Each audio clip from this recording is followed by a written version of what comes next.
I got to ask this because, when you watch, the movies and TV shows and you hear, sanitation, waste management, you always know that, like the mafia is somewhere around, organized crime is out there Chicago, and all. Illinois. So that's We you're in Illinois and everything. So have you ever Chicago, that's where it originated okay, for but us. have you ever experienced anything like that? Have anybody ever knocked on your door and was like, "Hey, you can't do this," or have you Not heard of anybody like this in the industry? No, not yet. I always tell my family if, with all this legislation that I'm doing, if I might end up, if I end up missing, I might be the Jimmy Hoffa. I don't know, but I have a passion. I believe in what's right is right and what's wrong is wrong, and I'm so sick of them taking advantage of all of us. And this means not just me here and my haulers, but all across the United States.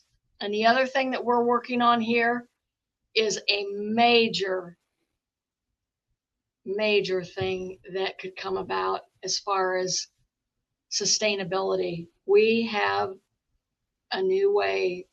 I'm not announcing it yet because I'm Oh, not at giving us a liberty. tease right now. I thought you were about to drop I, something I big right can't now. announce it because we're in the feasibility stage and they have to get the okay. And yeah, We don't want Big this Blue to is hear that because major. Big Blue's listening right now. We don't want them to I hear don't that. care if they are or not.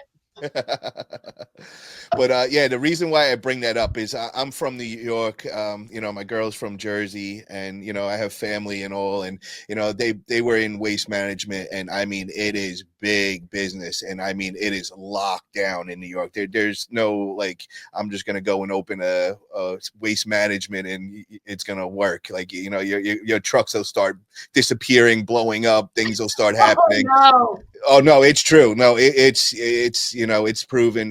I've seen it going down. I've heard contracts 5-10 million a year going down in Long Island, New York, and also. And I Let was me always very interested in it. I've always heard that it was just mega money, and I always just wrote it off as like it's not something you could even get into because it's pretty much like monopolized already and locked down. But when you went to the expo, you really got my attention with that, and I'm like, wow, she did it. She broke through. She's there and she's experienced hell. I mean, they're messing with you at the dump. They're trying to break you down mentally and all that. And I could tell you're a strong one. You are not backing down at all. I'm not. Yep. So keep Let me going, let me ask but you let me ask you a question. yep. What do you pay in New York? Do you pay like how much a ton? So I'm actually in California with the junk removal business. I Oh, also live okay. in New York and Florida, but the junk removal business that I'm working is in California. So we pay 150 a ton is what we're paying over there. Do they classify your waste? For us, when I started years ago, and now remember, it was before I started the weekly trash. I was always C&D.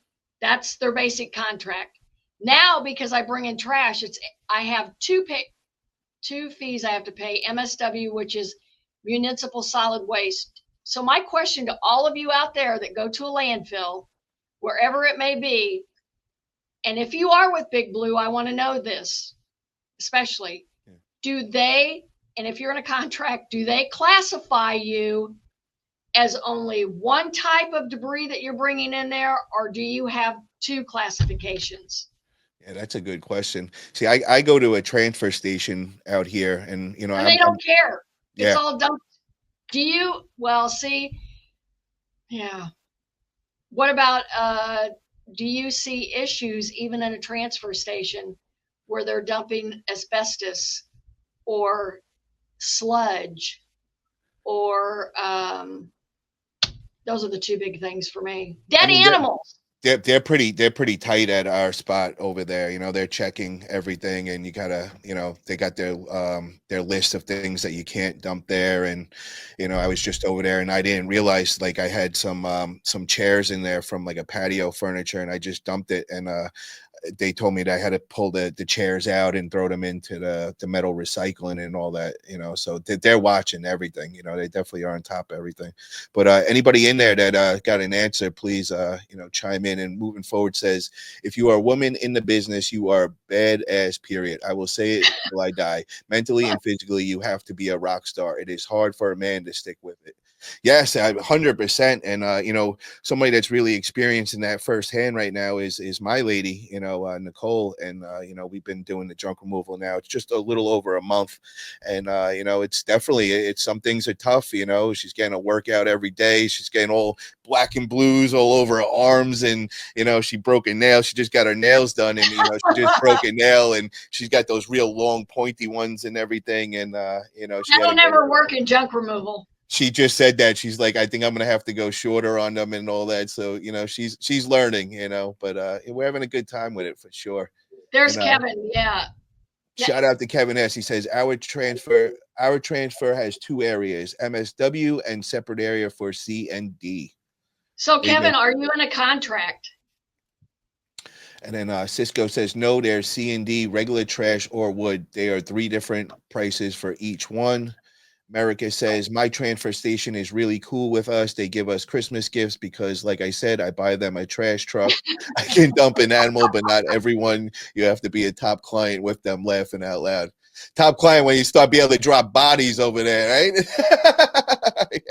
Listen, I don't know if I told you this at the event that we were at, but a couple years ago, I was opening up my doors of my 20-yarder, and you know how you kind of look and you see something, but you're not sure what it is, and it was probably 10 feet from me, and all I saw was this big brown round thing, and I walked over there. They were 3 dead horses, and let me tell you, wow. It specifies through the EPA. You can look it up. You can Google anything. Asbestos sludge animals are all supposed to be put in a dug area in a separate cell. Okay. Wow. That's crazy.